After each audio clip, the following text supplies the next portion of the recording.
இன்று ஏகாதசி.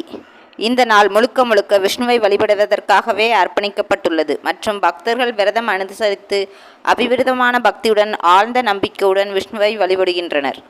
நாமும் இன்று விஷ்ணு பகவானை வழிபட்டு வளம் பெறுவோம் அன்பர்களே. விஷ்ணு பகவான் கிருஷ்ணாவதாரத்தில் ஒன்று கூறியிருக்கிறார், உன் துன்பத்தில் இல்லாத எந்த உறவும் உன் இன்பத்தில் தேவையில்லை. நம்பியவர்கள் கைவிட்ட நேரத்தில் உங்களோடு நின்றவர்களை உயிருள்ளவரை மறவாதீர்கள், ஏனெனில் அவர்கள்தான் உண்மையான உறவுகள். தவறை மறந்து விடலாம், ஏனெனில் அது தெரியாமல் செய்வது. துரோகத்தை மன்னிக்கவே கூடாது, ஏனென்றால் அது திட்டம் போட்டு செய்வது.